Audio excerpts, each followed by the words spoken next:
আপনাদের প্রতিও অনুরোধ থাকবে, আপনারা কোনো চাঁদাবাজ কোনো সন্ত্রাসীকে আশ্রয় দিবেন না, সে যেই দলের হোক না কেন। এনসিপি বৈষম্য বিরোধীর নাম ভাঙিয়ে কোনো ধরনের চাঁদাবাজি করার কোনো সুযোগ থাকবে না। আপনারা আইনের আশ্রয় দিবেন এবং শুধু এনসিপি বৈষম্য বিরোধী না, কোন রাজনৈতিক দলের নামে যদি চাঁদাবাজি সন্ত্রাসীর আশ্রয় নেওয়া হয়, চাঁদাবাজি সন্ত্রাসী চেষ্টা করা হয়, আপনারা গণপ্রতিরোধ তৈরি করবেন। প্রিয় সংগ্রামী জামালপুরবাসী, আমরা বলতে চাই বিচার সংস্কার এবং নতুন সংবিধানের দাবিতে জামালপুরবাসী আজকে অংশগ্রহণ করেছে।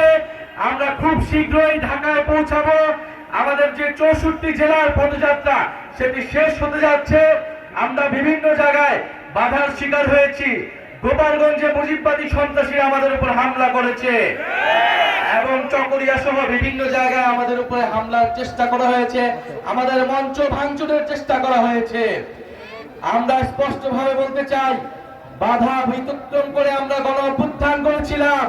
যত বাধাই দেওয়া হোক না কেন, জাতীয় নাগরিক পার্টি উঠে দাঁড়িয়েছে, জাতীয় নাগরিক পার্টি মানুষের কথা বলছে। প্রিয় সংগ্রামী বন্ধুগণ, আমাদের এখানে উপস্থিত রয়েছেন আমাদের মুখ্য সমন্বয়ক নাসিরউদ্দিন পাটোয়ারি, আমাদের সামনে উপস্থিত রয়েছেন আমাদের জাতীয় নাগরিক পার্টির অগ্নিকন্যা সামান্তা শারমিন সহ জাতীয় নাগরিক পার্টির কেন্দ্রীয় নেতৃবৃন্দ।